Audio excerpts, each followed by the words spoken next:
So நம்ம வந்து ஒவ்வொரு நாளும் மகிமையின் மேல் மகிமை அடைந்தவர்களாக தான் இருக்கணும். அதாவது எப்பயுமே வந்து நம்மளுடைய அபிஷேகம் வந்து குறைந்து போயிடக்கூடாது. ஒரு நாளைக்கும் அந்த அபிஷேகம் நம்ம வந்து புதுப்பிக்கிறவர்களாக தான் இருக்கணும். நம்ம வந்து மகிமையின் மேல் மகிமை அடைந்தவர்களாக தான் இருக்கணும். அல்லேலூயா. அதுதான் நம்மளுக்கு ஆசீர்வாதம். இங்கே இருக்கிற நம்ம இந்த உலகத்துக்குரிய காரியங்களோ, நம்மக்கிட்ட இருக்க வீடோ, பேரோ, புகழோ, இது எதுவுமே நம்மளை வந்து பரலோகத்துக்கு கொண்டு செல்லாது. நம்மளோட அபிஷேகம் தான் நம்மளை வந்து பரலோகத்துக்கு கொண்டு செல்லும். அதுதான் உங்களோட அட்ரஸ். நீங்கள் யார் அப்படின்னா உங்கள் அபிஷேகம் என்ன, உங்களோட அழைப்பு என்ன, நீங்கள் என்ன பண்ணியிருக்கீங்க, ஆண்டவருக்காக நீங்கள் என்ன பண்ணியிருக்கீங்க அப்படின்றது தான் அங்கே பரலோகத்தில் பேசப்படும். வேறு எதுவுமே நீங்கள் இங்கே வந்து என்னெல்லாம் பண்ணீங்க, எத்தனை வீடு வச்சுருந்த, நான் எவ்வளோ பெரிய ஆள், நான் வந்து தலைவராக இருந்தேன், அதுவாக இருந்தேன், இதுவாக இருந்தேன், நான் எவ்வளோ பெரிய ஆள், அதெல்லாம் அங்கே மேட்ரே கிடையாது. ஆண்டவர் சமூகத்தில் எத்தனை மணி நேரம் நான் காத்திருந்தேன், அவன் தான் அங்கே வந்து பெரிய ஆள். ஒரு ஜெபத்தோட ஆரம்பிப்போம். ஸ்தோத்திரம் ஆண்டவரே, உம்மை நன்றியோடு துதிக்கிறோம். அப்பா, நீர் நல்லவர், நீர் வல்லவர், நீர் போதுமான நேசர், நேற்றும் என்றும் மாறாத தெய்வன் ஆண்டவரே. அப்பா, வார்த்தைக்காக காத்திருக்கிற ஒவ்வொரு ஜனத்தையும் உம்முடைய கரத்தில் ஒப்பு கொடுக்கிற ஆண்டவரே, அவர்களுக்கு ஏற்ற வார்த்தையை என் தேவன் நீர் பேச போகிறதற்காக நான் நன்றி செலுத்துகிறேன். பேசுகிற ஒவ்வொரு வார்த்தையும் அவர்கள் இருதய பலகையில் எழுதி வெறும் வார்த்தையாய் மாத்திரம் அது இல்லாமல் கிரியை செய்ய, அவர்களுக்குள் அதை கிரியை செய்ய உதவி செய்யுங்க. அப்பா, நீர் பேசுங்க, அடியானை மறைத்து நீர் பேசுங்க. அதிகாரமுள்ள இயேசுவின் நாமத்தில் செபிக்கிறேன் நல்ல பிதாவே, ஆமேன். நீங்கள் நம்ம பார்க்க போகிறது சைலண்ட், அமைதி. அமைதியாக இருந்தாலே நம்மளுக்கு பாதி ஆசீர்வாதம் வந்துடும். அமைதியாக இருக்கிறதுனால ஒரு சில நன்மைகள் நம்மளுக்கு இருக்குது. அது என்ன அப்படின்றதுனா, ஞானத்திற்கு மௌனம் ஒரு பாதை. நீங்கள் நல்ல ஒரு டேலண்டான ஒரு பர்சன், நல்ல ஞானம் நிறைந்த ஒரு ஆளாக நீங்கள் மாறணும்னா என்ன பண்ணணுமா? அமைதியாக இருக்கணும். அதாவது உங்களை வந்து இது வரைக்கும் பார்த்தவங்களோட பார்வை எப்படி இருக்கும்? நிறையா பேசுவார், கலகலன்னு ஆள் இருப்பார். ஆனால் நீங்கள் அந்த நபர் முன்னாடி கொஞ்சம் போய் சைலண்ட்டாக உட்காந்து பாருங்களேன், கொஞ்சம் அமைதியாக உட்காந்து, என்ன இப்படி இருந்த மனுஷன் இப்படி ஆகிட்டாரு. அதாவது அங்கே இருக்கிற எல்லா அட்டென்ஷன், எல்லாருடைய பார்வையும் உங்களை நோக்கும், உங்களை வந்து கவனிக்கும். என்ன எப்பயுமே இப்படி இருக்க மாட்டார் இந்த மனுஷன், ஏதோ ஒரு சேஞ்ச் இருக்குது, ஏதோ ஒரு டிஃப்ரெண்ட் இருக்குது அப்படின்னு சொல்லிட்டு உங்களை உற்று கவனிப்பாங்க. அப்போ நிறையா பேரோட அட்டென்ஷனை நீங்கள் வந்து கிரியேட் பண்ணலாம். நீதிமொழிகள் 17வது அதிகாரம் 28வது வசனம் வாசி. ஞானவான் என்று எண்ணப்படுவான், தன் உதடுகளை மூடுகிறவன் புத்திமான் என்று எண்ணப்படுவான். பேசாம இருந்தா மூடனும் ஞானவான் எனப்படுவான், தன் உதடுகளை மூடுகிறவன் புத்திமான் என்று எண்ணப்படுவான். ஹல்லேலூயா. இந்த ரெவலேஷன் நம்மளுக்கு இருந்திருந்தால் நம்ம எல்லாருமே சைலண்ட் ஆகிருப்போமே. இந்த ஒரு வெளிப்பாடு தான் நம்மக்கிட்ட இல்லையே. நிறைய நேரத்தில் பேசி நிறைய காரியத்தை நமக்கு எடுத்துட்டோமே. நீங்கள் யார் அப்படின்னு நீங்கள் ப்ரூவ் பண்ணணும், உங்களை நீங்கள் ஷோ பண்ணணும், உங்களுக்குள்ளே இருக்கிறவர் யாருன்றதை நீங்கள் காமிக்கணும்னு நீங்கள் நினச்சிங்கன்னா அந்த இடத்துல நீங்கள் அமைதியாக இருக்கணும். அமைதியாக இருந்தீங்கன்னா பல பேர் பலவிதமாக யோசிப்பாங்க. ஏதோ ஒன்று பிளான் பண்ணிகிட்ருக்காருப்பா, பெரிய பிளான். நீங்கள் சும்மா கூட அமைதியாக இருக்கலாம். ஆனால் அவங்கள பற்றின யோசனை என்னவாக இருக்கும்? ஏதோ ஒரு பிளான் பண்ணிகிட்ருக்காரு, பெரிய ஆள் தான் போல். அதாவது உங்களை பற்றின சிந்தை வந்து அவங்களுக்கு வேறு மாதிரி தோண ஆரம்பிச்சிடும். பெரிய ஆள் போல், இவர்கிட்ட வந்து நம்ம வந்து ரிலேஷன்ஷிப் வச்சுக்கலாம், நம்மளை வந்து கைட் பண்ணி நம்மளை வந்து நல்ல வாழ்க்கைக்குள்ளே நம்மளை கூட்டிகிட்டு போவார் அப்படின்ற நிறைய ரிலேஷன்ஷிப் உங்களுக்கு கிடைக்கும். அதாவது நீங்கள் உங்களுடைய வாழ்க்கையின் தரத்தை வந்து நீங்கள் அமைதியாக இருந்தீங்கன்னா அது உயர்த்தும். நீங்கள் கலகலன்னு நீங்கள் பேசுகிறது தப்பு இல்லை. ஆனால் பேசும்போது நம்ம என்ன தெரியுமா தப்பு பண்ணுறோம்? நீதிமொழிகள் 10:19, சொற்களின் மிகுதியினால் பாவம் இல்லாமல் போகாது. அதாவது நல்லா ஸ்டார்ட் ஆகிருக்கும் ஒரு ஃபங்க்ஷன் வச்சுக்கோங்க, அமைதியாக நல்லபடியாக ஸ்டார்ட் ஆகிருக்கும். ஆனால் அதை பேசி கடையில் சண்டை போட்டு தான் வெளில வந்துருக்கும். ஸோ அதனால் தேவையில்லாத பேச்சுக்களை நம்ம அவாய்ட் பண்ணிட்டோம் அப்படின்னாலே நம்ம என்ன பண்ணுவோம்? அப்போ நம்ம நிறையா நேரங்களில் நம்ம அமைதியாக இருக்கிறது வந்து ஒரு நம்மளுக்கு நல்லது. உண்மையே சொல்ல போனால் நம்மளுக்கு நல்லது. நம்மளுடைய பேரை வந்து அது எந்த இடத்துலையும் போய் கேட்ட பரவாயில்லப்பா, இந்த மனுஷன் பேசுகிறது கரெக்டாக, அதாவது இந்த காரியத்துக்கு இதை பேசுகிறாரு, தேவையில்லாத வார்த்தைகள் எதுவும் இவர் வாயிலேருந்து வரலை, கரெக்டான விஷயத்த பேசுகிறாரு, தேவையில்லாததெல்லாம் பேசுறது இல்லை அப்படின்னு நம்மளை வந்து மற்றவங்க பார்க்குற விதம் மாறும். அப்போ நம்மளை வந்து அவங்க யோசிக்கிற விதம் மாறும். அதாவது நீங்கள் போய் அங்கே எதையுமே நீங்கள் பண்ணலை, நான் யார், என் பேர் என்ன, நான் எவ்வளோ பெரிய ஆள், எனக்கு என்ன தகுதி இருக்குன்னு நீங்கள் எதையுமே சொல்லலை, நீங்கள் அமைதியாக தான் உக்காந்தீங்க. அவங்களா டிசைட் பண்ணிக்கிட்டாங்க நீங்கள் யாருன்னு. நிறைய பெரிய பெரிய ஆளுகளெல்லாம் நீங்கள் பார்த்தீங்கனாலே தெரியும், அவங்க என்ன பண்ணுவாங்கன்னா ஒரு இடத்துக்கு போனால் அமைதியாக இருப்பாங்க. நிறைய பேர் நீங்கள் ப்ரெஸ் மீட்லேயோ சம்திங் எங்கேயோ ஏதாவது ஒரு இடத்துல டிவிலேயோ பெரிய பெரிய ஆட்களெல்லாம் நீங்கள் பார்த்தீங்கன்னா பெரிய பிஸ்னஸ் மேனாக இருப்பார். ஆனால் என்ன பண்ணுவார், அவர் அமைதியாக தான் இருப்பார். யாருக்கிட்டேயுமே பெருசாக நீங்கள் போய் பேசுனீங்கன்னா அந்த என்ன நீங்கள் கேள்வி கேட்குறீங்களோ அதுக்கான பதில் வரும், அவ்வளோதான். ஸோ சைலண்ட் அவங்க வாழ்க்கையோட மிகப்பெரிய சக்ஸஸ். ஒரு வாழ்க்கையோட வெற்றிக்கு காரணமே சைலண்ட் தான், அமைதி தான். சரியா? இங்கே இன்னொரு விஷயம் என்னென்னா, யாத்திரையாகமம் 14:14 வாசிங்க. கர்த்தர் உங்களுக்காக யுத்தம் பண்ணுவார், நீங்கள் சும்மா இருப்பீங்க. நீங்கள் சும்மா இருந்தால் தான் ஆண்டவர் உங்களுக்காக ஃபைட் பண்ணுவார். நிறைய நேரங்களில் நீங்கள் அமைதியாக இருந்தால் தான் ஆண்டவர் உங்களுக்காக வேலை செய்வார். நம்ம ஒரு சில நேரங்களில் ஒரு சில காரியங்களுக்காக நம்ம ஜெபிக்கிறோம். நிறைய பாடு அனுபவிச்சிருப்போம், நிறைய பிரச்சனைகள் அனுபவிச்சிருப்போம். நம்ம நிறைய நேரங்களில் ஆண்டவர் சமூகத்தில் போய் உட்காந்து அது வேணும் இது வேணும் நிறைய நேரங்களில் நம்ம ஜெபிப்போம். நிறைய பேர் நம்மளை காயப்படுத்துகிறாங்க, அதை பண்ணுறாங்க இது பண்ணுறாங்க. ஆண்டவர் சமூகத்தில் அதாவது நம்ம எங்கே போய் யார்கிட்ட போய் அழுவ முடியும்? அவர்கிட்ட தான் போய் சொல்ல முடியும். அப்போ நம்ம எல்லாத்தையுமே ஆண்டவர்கிட்ட போய் சொல்கிறோம். சொல்லிவிட்டு நம்ம என்ன பண்ணுறோம், நம்மளை காயப்படுத்தின மனுஷனை நம்மளே காயப்படுத்திடுறோம். அதாவது அவங்களுக்கு என்ன பண்ணணுன்றதை நம்மளே டிசைட் பண்ணிடுறோம். நம்மளை ஒருத்தவங்க காயப்படுத்திடுறாங்க, ஒரு சில ஏமாற்றங்களை நம்மளை ஒருத்தவங்க ஏமாற்றிட்டாங்கன்னு வச்சுக்கோங்க. அவனை நான் ஏமாத்தினாதான் எனக்கு நிம்மதியாக இருக்கும், இல்லை அவனை ஒரு வார்த்தை நான் கேட்டாதான் என் மனசுக்கு ஆறுதலாக இருக்கும். நீங்கள் அப்படி பண்ணிட்டீங்கன்னா அவனை ஒரு வார்த்தை எதிர்த்து பேசிட்டா கூட ஆண்டவர் ஒன்றுமே பண்ண மாட்டார். ஒரு இடத்துல உங்களுக்கு ஒரு அவமானம் நடக்குது, ஒரு பிரச்சனை வருது அப்படின்னா அந்த இடத்துல நீங்கள் அமைதியாக வந்து பாருங்கள், உங்கள் கூட இருக்கிறவர் யாருன்னு அவர் ப்ரூவ் பண்ணுவார். கொஞ்ச நாளுக்குள்ளேயே நீங்கள் எதுவுமே பண்ணியிருக்க மாட்டீங்க. நான் உங்களுக்கு தெரியாமல் அன்றைக்கி பேசிட்டேன், நடக்கும், எனக்கு நடந்திருக்கு. ஏன் அப்படின்னா நான் கொடுக்குற ரிப்ளை வந்து அவங்களுக்கு பெருசாக ஒரு இம்பேக்டை க்ரியேட் பண்ணாது, அது அவங்களுக்கு பெருசாக ஒரு பாதிப்பை ஏற்படுத்தாது. ஆனால் ஆண்டவர் கொடுத்தாருன்னா அது வந்து வாழ்நாள் ஃபுல்லாக அவங்க மறக்க மாட்டாங்க. அப்படி ஒரு ரிப்ளை ஆண்டவர் கொடுப்பார். அப்போ நம்ம பண்ணுறது ஒரு பெரிய விஷயமே கிடையாது. ஆண்டவரை வேலை செய்கிறதுக்கு நம்ம என்ன பண்ணணும், அமைதியாக இருக்கணும். நம்ம அமைதியாக இருக்கும்போது தான் அவர் நமக்காக யுத்தம் பண்ணுகிறவராக இருக்கிறார். ஹல்லேலூயா. ஸோ நம்ம அமைதியாக இருக்கும்போது நம்மளுக்கு என்ன கிடைக்குது, ஞானம் கிடைக்குது. ஒரு சில நேரங்களில் நீங்கள் அமைதியாக ஒரு பிரச்சனை, ஒரு போராட்டம், ஒரு பாடுகள் மத்தியில் இருக்கீங்க, ஆண்டவர் சமூகத்தில் போய் அமைதியாக உட்காருங்க. அந்த ப்ராப்ளத்தை எப்படி ஃபேஸ் பண்ணுறதுன்னு சொல்லிட்டு உங்களுக்கு பிளானை கொடுப்பாரு. அந்த அதாவது நீங்கள் இது வரைக்கும் அப்படி ஒரு திட்டமே உங்கள் லைஃப்பில் இருந்திருக்காது. அப்படி ஒரு விஷயத்தை நீங்கள் ஃபேஸ் பண்ணியிருக்கவே மாட்டீங்க. புதுசாக ஒரு காரியமாக கூட இருக்கலாம். ஆனால் ஆண்டவர் சமூகத்தில் நீங்கள் ஜெபம் பண்ணிவிட்டு அமைதியாக உட்காரும் பொழுது அவர் என்ன பண்ணுவார், உங்களுக்கு அதுக்கான நீ இந்த காரியத்தை பண்ணு. நான் ரொம்ப சிம்பிளாக, அதாவது ஆண்டவருடைய பிளானெல்லாம் நான் ரொம்ப சிம்பிளாக சொல்லுவேன். உங்களுக்கு ஒரு 10,000 ரூபாய் கடன் இருக்குன்னு ஆண்டவர் சொன்னவர் ஒரு 100 ரூபாயில் ஒரு இன்வெஸ்ட்மெண்ட்டில் ஒரு பிஸ்னஸை ஸ்டார்ட் பண்ண சொல்லுவார். நீங்கள் யோசிக்கலாம், 100 ரூபாய், எனக்கு இருக்கிறது 10,000 ரூபா பிரச்சனை, ஆண்டவர் 100 ரூபாயில் ஒரு காரியத்தை செய்ய சொல்கிறாரு. அந்த 100 தான் 10,000 மாறும். அப்படிப்பட்டவர் தான் அவர். ரொம்ப நீங்கள் ஆண்டவர் அப்படின்னும் போது ரொம்ப காம்ப்ளிகேட்டடாக அவர் நீங்கள் யோசிக்கக்கூடாது. அவர் பெரியவர், அவர் அப்பா, நம்ம தகப்பன், நம்ம சொந்த தகப்பன். அவர் உலக பிரகாரமான தகப்பனை விட அவர் நம்மளுக்கு மேன்மையானவர். உலக பிரகாரமான தகப்பனே உங்களை நன்மை செய்யும் பொழுது பரலோக தகப்பன் உங்களுக்கு வசனம் இருக்குது. ஸோ அதனால் நம்மளுக்கு அவர் நன்மை செய்யணுன்றது தான் அவருடைய இன்டென்ஷன். அவருடைய நோக்கம் ஃபுல்லாக என் பிள்ளைக்கு நான் நன்மை செய்யணும், என் பிள்ளைக்கு நான் நன்மை செய்யணும். எந்த ஒரு இடத்துலையும் போய் அவன் மாட்டிக்கூடாது, எந்த ஒரு இடத்துலையும் போய் அவன் பிரச்சனையில் மாட்டிக்கூடாது. எல்லா இடத்துலையும் தான் அவனை நான் கொண்டு வரணும், வெளியில் கொண்டு வரணும். நிறைய நேரங்களில் நம்மக்கிட்ட பேசுகிறாரு, அது நம்மளுக்கு புரிய மாட்டேங்குது.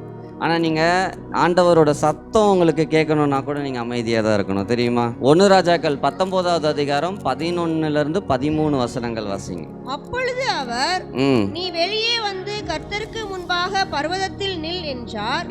அப்பொழுது இதோ கர்த்தர் கடந்து போனார். கர்த்தருக்கு முன்பாக பர்வதங்களை பிளக்கிறதும் கன்மலைகளை உடைக்கிறதுமான பலத்த பெருங்காற்று உண்டாயிற்று. ஆனாலும் அந்த காற்றிலே கர்த்தர் இருக்கவில்லை. காற்றிற்கு பின் பூமி பூமி அதிர்ச்சி உண்டாயிற்று. பூமி அதிர்ச்சியிலும் கர்த்தர் இருக்கவில்லை. பூமி அதிர்ச்சிக்கு பின் அக்கினி உண்டாயிற்று. அக்கினியிலும் கர்த்தர் இருக்கவில்லை. அக்கினிக்கு பின் அமர்ந்த மெல்லிய சத்தம் உண்டாயிற்று. அதை எலியா கேட்டபோது தன் சால்வையினால் தன் முகத்தை மூடிக்கொண்டு வெளியே வந்து கெபியின் வாசலில் நின்றான். அப்பொழுது இதோ எலியாவே, இங்கே உனக்கு என்ன காரியம் என்கிற சத்தம் அவனுக்கு உண்டாயிற்று. இது எப்போ வந்தது? இந்த சத்தம் அமைதியா இருக்கும்போது. அதுக்கு முன்னாடி என்னென்னலாம் நடந்திருக்கு? அதுக்கு முன்னாடி என்ன வந்திருக்கு? கண்மலைகள் உருகுகிறது, பலத்த காற்று, பெருங்காற்று அடிச்சிருக்கு, என்ன இப்படி பூமி அதிர்ச்சி வந்திருக்கு, அக்கினி உண்டாயிருக்கு. இதில் எதுலேயுமே ஆண்டவரோட சத்தம் இல்லை. நம்ம ஆண்டவரோட சத்தத்தை கேட்கணுன்னா கூட ஒரு அமைதியான ஒரு ப்ளசண்ட்டான, ஏன்னா ஆண்டவர் சமூகத்தில் நம்ம போய் உட்காரும்போது ஒரு பீஸ் ஆஃப் மைண்டு நம்மளுக்கு வேணும். எந்த ஒரு டிஸ்டர்பன்ஸும் நம்மளுக்கு இருக்கக்கூடாது. அதாவது உங்கள் இருதயத்தில் அந்த வாஞ்சை இருக்கணுன்றது தான் ஆண்டவரோட எக்ஸ்பெக்டேஷன். ஆண்டவர் இப்போ ஒருத்தவங்க இப்போ வந்து நீங்கள் யோசிக்கலாம், ஒரு தேவ மனுஷனை மட்டும்தான், ஒரு ஊழியக்காரனை மட்டும்தான் ஆண்டவர் பயன்படுத்துவார். அப்படி கிடையாது. இது பழைய ஏற்பாடு. ஒரு ஊழியக்காரனை மட்டும் பயன்படுத்துறதுன்றது பழைய ஏற்பாடு. புதிய ஏற்பாட்டில் அப்படி கிடையாது. மாம்சமான யாவர் மேலும் என் ஆவியை ஊற்றுவேன். அப்போ நீங்கள் யோசிக்கலாம், எப்படி நான் வந்து ஒரு வல்லமையாக ஒரு தீர்க்க தரிசனம் சொல்லணும், ஹீலிங் மினிஸ்ட்ரி பண்ணணும், இதெல்லாம் எப்படி நான் பண்ணணும் அப்படின்னா ரொம்ப பெருசாக ஒன்றும் கிடையாது. ஆண்டவர் சொல்ல சொல்ல சொல்ல நீங்கள் அப்படியே கீழ்ப்படிஞ்சால் போதும். ஸ்டெப் பை ஸ்டெப்பாக நான் சொல்கிறேன். வேணா நோட் பண்ணுறதுனா நோட் பண்ணி வச்சுக்கோங்க. நீங்கள் வல்லமையான ஒரு தேவ மனுஷியாக மாறணும் அப்படின்னா மைக்கை பிடிச்சி பேசணும்னு கிடையாது. ஆண்டவர் ஃபஸ்ட்டு சொல்லுவார், கொஞ்சம் நேரம் வந்து என்கிட்ட வெயிட் பண்ணு. ஃபஸ்ட்டு ஆண்டவர் உங்க கூட பேசுகிறது ஏன் அப்படின்னா, உங்களுக்கு அவருக்கு இருக்கிற ரிலேஷன்ஷிப்பில் வந்து எந்த வித டிஸ்டர்பன்ஸும் இருக்கக்கூடாது.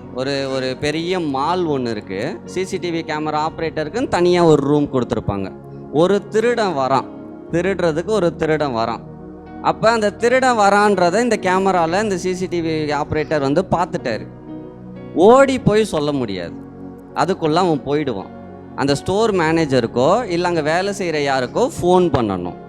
அந்த ஃபோனை அவங்க எடுக்கணும். அந்த நேரத்தில் சைலண்ட்டாக இல்லை வேறு ஏதாவது ஃபோன் டிஸ்டர்பன்ஸ் இதெல்லாம் இருந்தது அப்படின்னா அவங்களால அந்த திருடனை பிடிக்க முடியாது. ஸோ ஆண்டவருக்கும் நம்மளுக்கும் இருக்கிற ஒரு கம்யூனிகேஷனில் எந்த வித டிஸ்டர்பன்ஸும் இருக்கக்கூடாது. ஆண்டவர் நம்ம கூப்பிடும் பொழுது உடனே அதுக்கு வந்து நம்ம ரியாக்ட் பண்ணணும். மகனே நம்ம கூப்பிட்டா அந்த சத்தம் நம்மளுக்கு கேட்கணும். அப்போ நம்ம அவரோட இருக்கிற ரிலேஷன்ஷிப்பு, அவரோட இருக்கிற பழக்கம் வந்து ரொம்ப நெருக்கமாக இருக்கணும். அது எப்படி இருக்கும்னா ஆண்டவர் சமூகத்தில் காத்திருக்கணும். ஸோ நீங்கள் இந்த மாதிரி ஒரு உங்களுக்கும் அவருக்கும் இருக்கிற ஒரு ரிலேஷன்ஷிப்பு, அவர் உங்ககிட்ட ஒரு இன்ஸ்ட்ரக்ஷன், ஒரு கமாண்ட் கொடுக்குறாரு, ஒரு வார்த்தையை பேசுகிறாருன்னா உங்களுக்கு புரியுது அப்படின்னா நீங்கள் வந்து ரெடி ஆகிட்டீங்க ஹீல் பண்ணுறதுக்கு, ரெடி ஆகிட்டீங்க ப்ராஃபஸி பண்ணுறதுக்கு, ரெடி ஆகிட்டீங்க வல்லமையான ஒரு ஊழியத்தை செய்கிறதுக்கு. அவர் சொல்கிற சத்தம் உங்களுக்கு கிளியராக கேட்கணும். இப்போ நம்மளோட ரிலேஷன்ஷிப் ஆண்டவரோடு தான் இருக்கணுமே தவிர மற்றவங்களோட இருக்கலாம். ஆனால் அதை விட நம்ம ஆண்டவரோடு தான் அதிகமான ரிலேஷன்ஷிப். நம்ம வந்து பரலோகத்தோட கனெக்ட் ஆகிருக்கணும். ரெண்டாவது என்ன பண்ணணும் அப்படின்னா, ஆண்டவரே ஓகே உங்களோட சத்தம் எனக்கு கிளியராக கேட்க ஆரம்பிச்சிருச்சு, நீங்கள் பேசுகிறது எனக்கு புரியுது, அடுத்து என்ன பண்ணணும்? ஆண்டவர் இந்த ஒரு எக்ஸ்பெக்டேஷன், இந்த ஒரு எதிர்பார்ப்பை வந்து பார்ப்பார். அடுத்து நான் என்ன பண்ணணும் சொல்லுங்கள். அப்போ ஆண்டவர் சொல்லுவார், போ என்னை பற்றின வார்த்தைகளை மற்றவங்கக்கிட்ட சொல்லு. உனக்கு அதாவது எப்பயுமே ஆண்டவர் என் லைஃப்பில் நான் அதிகமாக சொல்கிறது என்னோடய டெஸ்டிமோனி தான். என்கிட்ட ஆண்டவர் எப்படி பேசுகிறாரு, என்கிட்ட ஆண்டவர் எப்படி நடந்துக்கிறாரு, என் ஆண்டவர் எப்படி பயன்படுத்துகிறாரு, இதை தான் நான் நிறைய இடத்துல சொல்லுவேன். ஏன்னா நான் தான் சாட்சி. அப்போ உங்களை பற்றி தான் நீங்கள் ஆண்டவர், உங்களுக்கும் ஆண்டவருக்கு இருக்கிற ரிலேஷன்ஷிப்பை, உங்களுக்கு ஆண்டவருக்கு இருக்கிற ஒரு விஷயங்களை வந்து ஆண்டவர் மற்றவங்கக்கிட்ட சொல்லுவார். இதை வந்து சொல்லணும். அடுத்த ஆண்டவரே நான் என்ன பண்ணணும்? அப்போ ஆண்டவர் சொல்லுவார், போ அங்கே ஒரு ஆளுக்கு உடம்பு சரியில்லாமல் இருக்குது, போய் ஹீல் பண்ணு. ஆண்டவர் நான் ஹீல் பண்ணுமா? கேள்வியே கேட்கக்கூடாது. ஆண்டவர்கிட்ட கேள்வியே கேட்கக்கூடாது. போ இயேசுவின் நாமத்தில் குணமாகணும். ஆகும், சீரியஸாக ஆகும். நீங்கள் அதை எவ்வளோ பெரிய வியாதியாக வேணா இருந்திருக்கலாம், டாக்டர் டிக்ளேர் பண்ணியிருக்கலாம், இல்லை நீங்கள் இதுக்கப்புறம் முடியாது, உங்களுக்கு டேஸ் வந்து இவ்வளோ தான் டாக்டர் கூட டிக்ளேர் பண்ணியிருக்கலாம். டாக்டருடைய அறிக்கைகளை மாற்றக்கூடியவர் தான் நம்மளுடைய ஆண்டவர். டாக்டருக்கு மேலானவர், எல்லாவற்றிற்கும் மேலானவர். அப்போ ஒருத்தரை ஹீல் பண்ண ஆண்டவர் சொல்கிறாரு அப்படின்னா கேள்வியே கேட்கக்கூடாது, அவரை தேடி நம்ம போயிடணும்.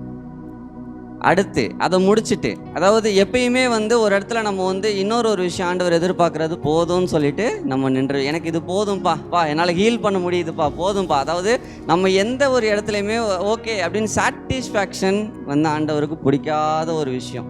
இன்னும் வேணும் இன்னும் வேணும், அடுத்து நான் என்ன பண்ணணும், போ அவனை பற்றி தீர்க்க தரிசனம் சொல்லுன்னுவார். தீர்க்க தரிசனமா எனக்கு அப்படி கிடையவே கிடையாது அப்படின்லாம் யோசிச்சிங்கன்னா முடிஞ்சு போச்சு. சரி போகிறேன். அவனை பார்த்த உடனே உங்களே அறியாமல் நிறையா வார்த்தைகள் வரும்.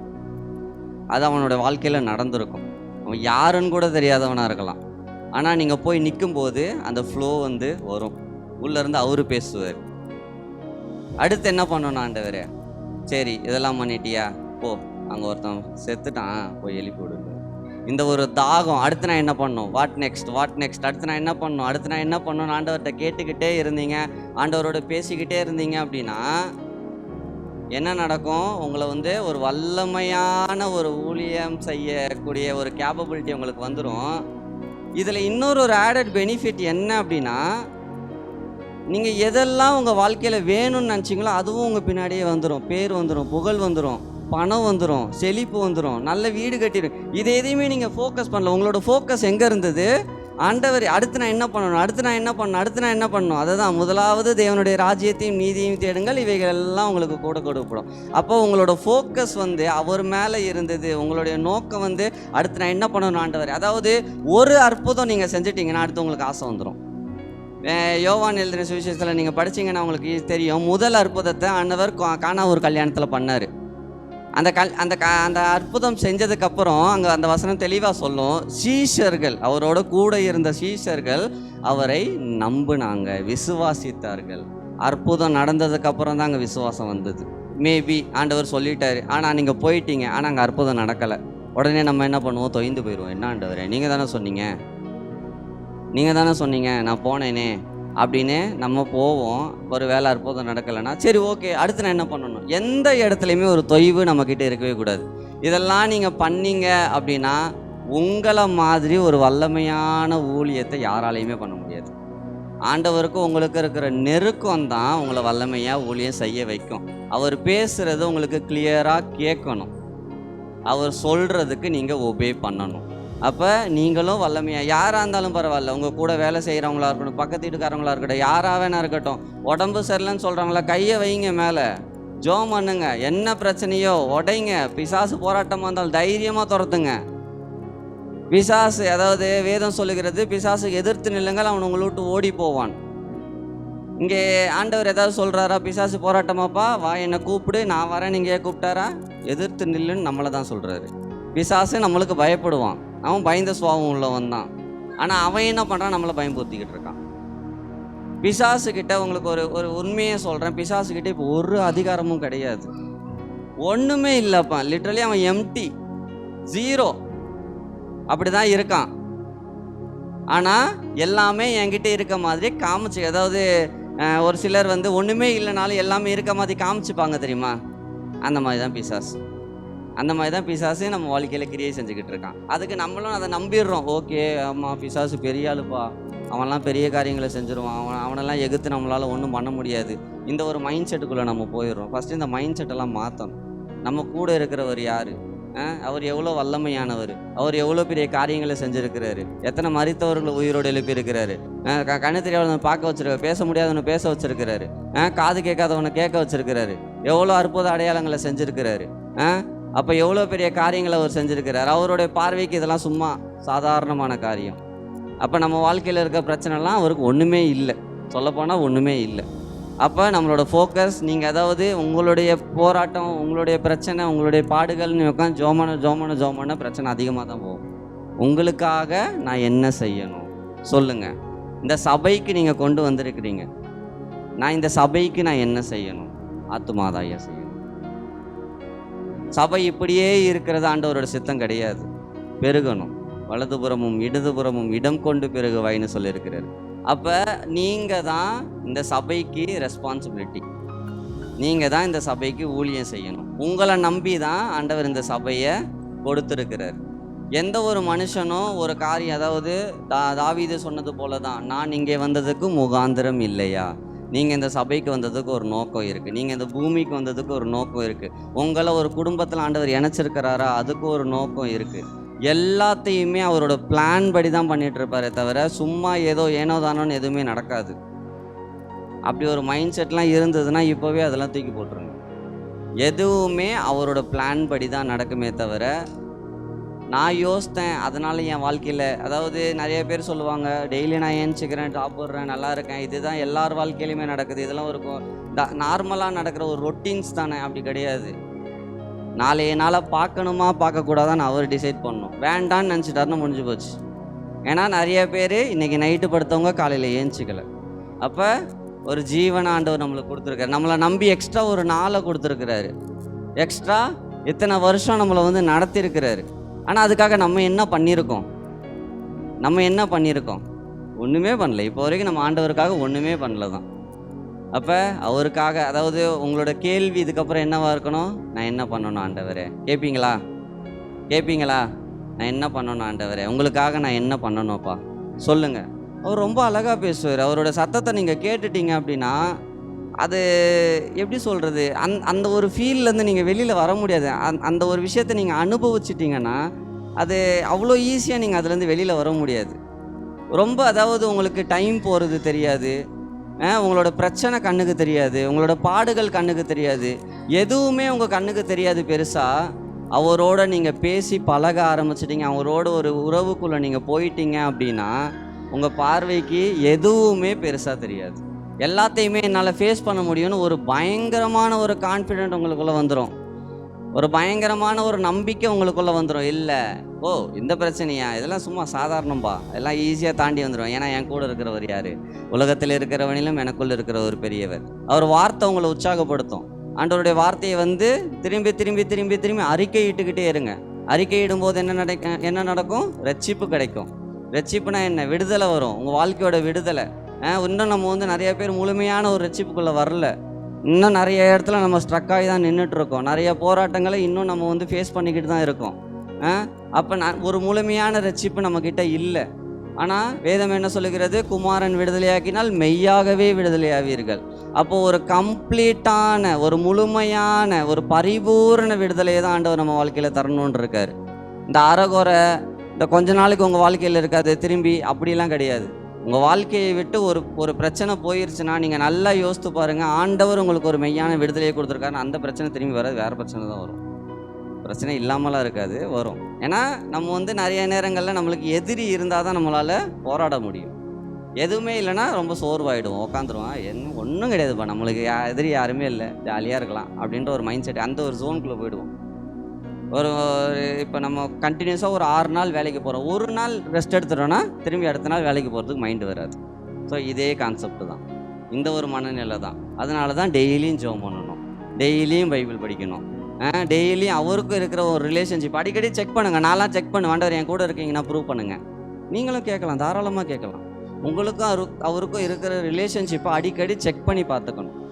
இப்போ என்ன தான் வந்து ஒரு தகப்பனுக்கும் ஒரு மகனுக்கும் இருக்கிற ரிலேஷன்ஷிப் ஒரே வீட்டில் இருந்தால் இருக்கிறாங்க, ஆனால் பேசிக்கலைன்னா என்ன இருக்கும் அவங்களுக்குள்ள? அந்த ரிலேஷன்ஷிப் வந்து ஒரு கேப் விடும். பையன் என்ன பண்ணுறான்னு அப்பாவுக்கு தெரியாது, அப்பாவுடைய பிரச்சனை என்னன்னு பையனுக்கு தெரியாது. அப்போ என்ன தான் ஒரே வீட்டில் இருந்தாலும், இப்போ நம்ம அதே அனுபவம் தான். ஆண்டவர் உங்களுக்குள்ளே தான் இருக்கிறாரு, வேற எங்கேயும் இல்லை.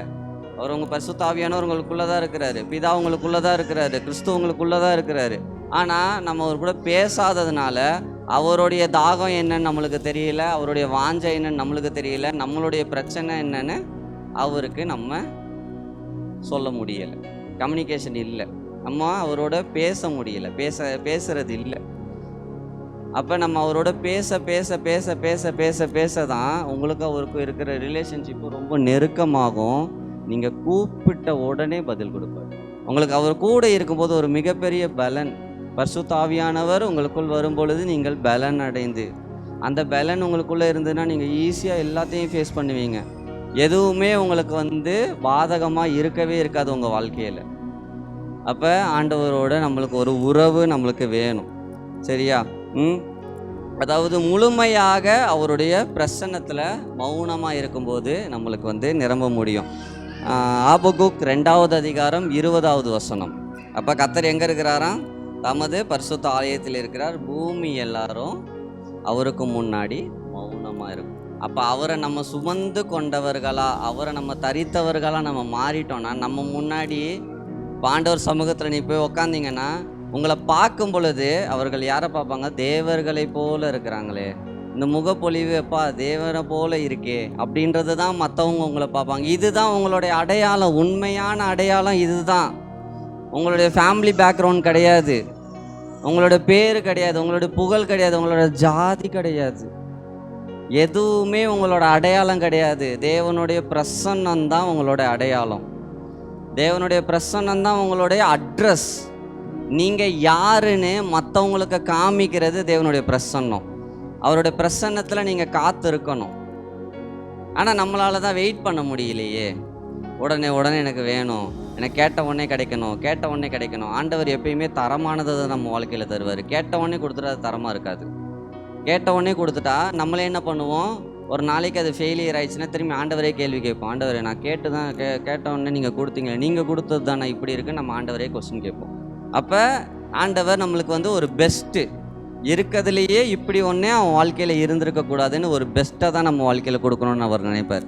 அவர் ஒரு நாளும் சரி ஓகே போ ஏதோ கேட்டப்போ அப்படின்னு அவர் தந்துட மாட்டார். அப்படி தந்தால் அது ஒஸ்ட்டாக தான் இருக்கும். அப்படி தந்தால் அது ரொம்ப நாள் நம்ம வாழ்க்கையில் நிலச்சி நிற்காது, ஒன்றுமே இல்லாமல் போயிடும். எப்படி வந்ததோ அப்படியே போயிடும். எதுவாக வேணா இருக்கட்டும், பணமாக இருக்கட்டும், பேராக இருக்கட்டும், புகழாக இருக்கட்டும், எது வந்தாலும் சீக்கிரமாக அது கிடச்சிச்சுன்னா அதோட வேல்யூவும் நம்மளுக்கு தெரியாது, அது ஈஸியாகவும் நம்மளை விட்டு போயிடும். ஸோ ஆண்டவருக்காக நம்ம காத்திருக்கும் போது எதுவுமே நம்மளுக்கு தடையாக இருக்கக்கூடாது. இன்னொரு முக்கியமான விஷயத்த உங்களுக்கு சொல்கிறேன். நிறைய பேர் நம்ம ரீசன் சொல்லிக்கிட்டு இருக்கோம். ஆண்டவர் என்னால் ஜெபம் பண்ண முடியல, வேலை இருக்குது, அது இருக்குது, இது இருக்குது, என்னால் சர்ச்சுக்கு சீக்கிரமாக வர முடியல. எதெல்லாம் ரீசன் சொல்கிறீங்களோ அதெல்லாம் ஒரு நாள் உங்களை விட்டு போயிடும். நீங்கள் ரீசன் சொல்லிக்கிட்டே இருந்தால் எதையுமே ரீசன் சொல்லாதீங்க. ஆண்டவர் முன்னாடி அவருக்கு தெரியும் அது உண்மையாக பொய்யான்னு அவருக்கு தெரியும். அவருக்கு மறைவானது ஒன்றுமே இல்லை. உடம்பு வலிக்குது, கால் வலிக்குது, கை வலிக்குது அப்படின்னா நிரந்தரமாக அதை தந்துடுவார்.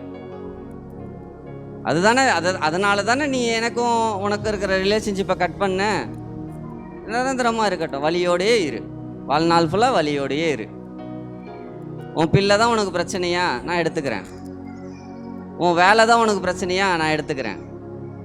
இழந்துருவீங்க. ஆண்டவருடைய ரிலேஷன்ஷிப்பை கட் பண்ணுறதுக்கு எதெல்லாம் உங்களுக்கு பிரச்சனையாக இருக்கோ அது எல்லாத்தையுமே இழந்துருவீங்க. ஏன்னா அவர் எரிச்சலுள்ள தேவன் அப்படின்னு பைபிளில் போட்டிருக்கு.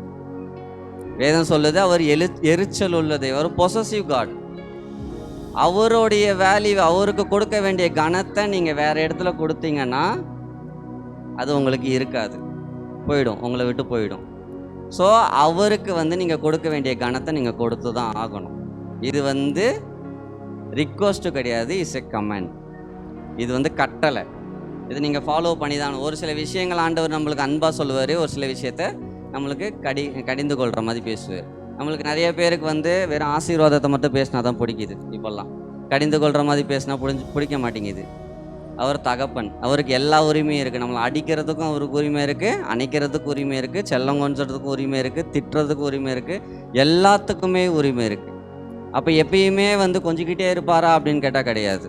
அடிப்பார், திட்டுவார், தேவையில்லாத காரியங்களை ஏன் பண்ணுறேன்னு நம்மளை கொஸ்டின் கேட்பார்.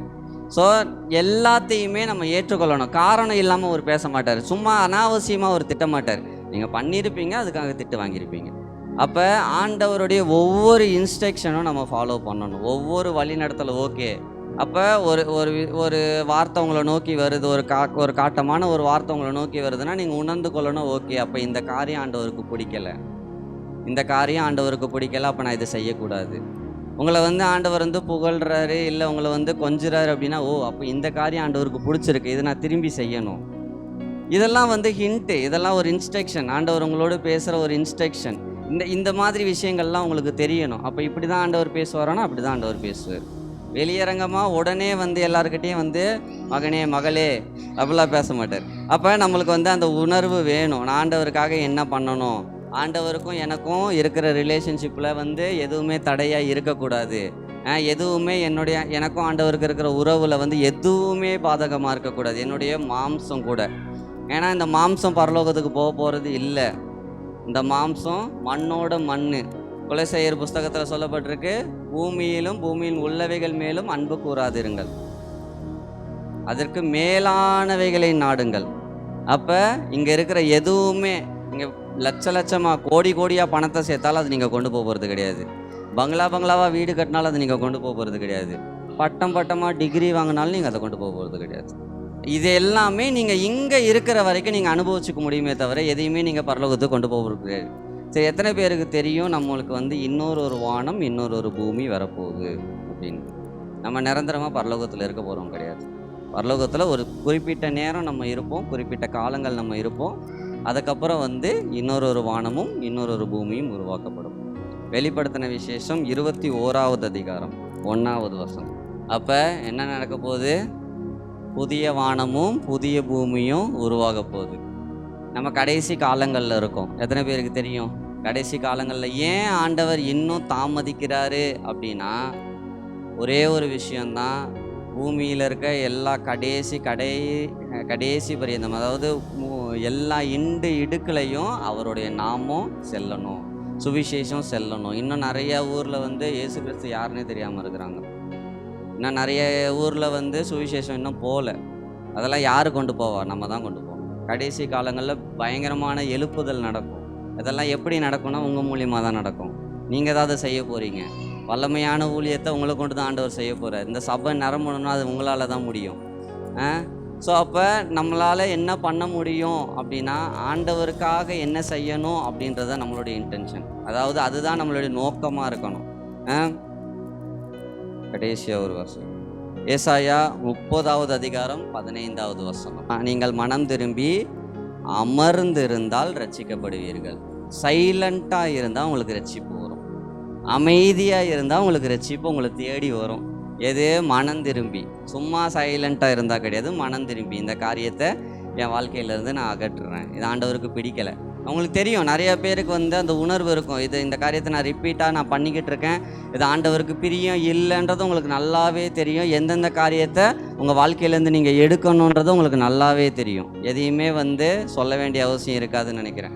அப்போ எல்லாமே உங்களுக்கு தெரியும். அப்போ அந்த காரியத்திலலாம் நான் ஆண்டவருக்காக இதை நான் விடுறேன், ஆண்டவருக்காக நான் இதை பண்ணுறேன் அப்படின்னு நீங்கள் அந்த மனம் திரும்பி அமைதியாக நீங்கள் உக்காந்தீங்கன்னா ரட்சிப்பு உங்களை தேடி வரும், விடுதலை உங்களை தேடி வரும்.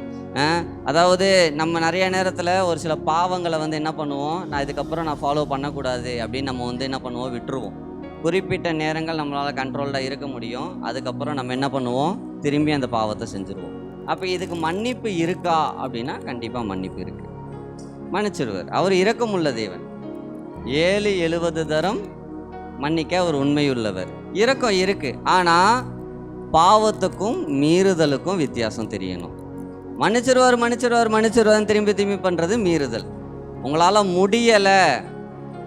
முடியாத வேற வழியே இல்லாத ஒரு சிச்சுவேஷனில் நான் ஒரு பொய் சொல்லிட்டேன் அப்படின்னா அதுக்கு இரக்கம் இருக்குது. அப்போ திரும்பி ஆண்டவர் மன்னிச்சிருவார், கிருபை இருக்குன்னு நம்ம திரும்பி பண்ணால் அதுக்கு மன்னிப்பு கிடையாது. நீங்கள் அதுக்கு அடிமை ஆயிடுவீங்க. ஆனால் உங்களுக்குள்ள ஒரு உணர்வு இருக்கணும், நான் ஆண்டவருக்கு விரோதமாக பண்ணிட்டேன்ற ஒரு உணர்வு உங்களுக்குள்ளே இருக்கணும். ஒரு இருதயம் குத்தப்பட்டவர்களாக நீங்கள் இருக்கணும். இந்த ஒரு உணர்வு நீங்கள் இருந்தீங்க அப்படின்னாலே ஆண்டவருக்கு ரொம்ப பெரிய, அதாவது யாரையுமே ஆண்டவர் 100% நீ பர்ஃபெக்டாக இருக்கணும் அப்படின்னா அந்த மாதிரி யாராலையுமே இருக்க முடியாது தான். ஏன்னா நம்ம வந்து பாவம் நிறைஞ்ச உலகத்தில் இருக்கோம். தாவீது என்ன சொல்கிறாரு, தாயின் கர்ப்பத்திலேயே என்னை வந்து அவள் பாவத்தில் தான் கர்ப்பம் தரித்தாள். இது வந்து ஒரு பரிந்து பேசுதலாக கூட நம்ம எடுத்துக்கலாம். ஆண்டவரே என்னால் முடியலப்பா, நான் என்ன பண்ணிட்டேன், என் தாய் வந்து எனக்கு பாவத்தில் தான் பெற்றே எடுத்தா, அதனால் பாவம் என் கூடயே பிறந்தது, அதனால் நான் வந்து முடியாமல் இந்த மாதிரி பண்ணிட்டேன் அப்படின்னு வந்து சொல்லலாம். இது வந்து தாவீது பேசினது. ஆனால் உலகம் பாவம் நிறைந்தது, நம்மளை சுற்றி பாவம் இருக்குது. அப்போ நம்ம என்ன பண்ணணும், அவரோட இருக்கிற ரிலேஷன்ஷிப்பில் வந்து அவரோட இருக்கிற உறவில் வந்து நம்ம அதாவது அதை உறுதியாக பிடிச்சி கொண்டுட்டோம் அப்படின்னா, நம்ம பக்கத்தில் 1000 பேர் விழுந்தாலும் சரி, நம்ம வலதுபுறத்தில் 10,000 பேர் விழுந்தாலும் சரி, நம்மளை எதுவுமே தொடாது.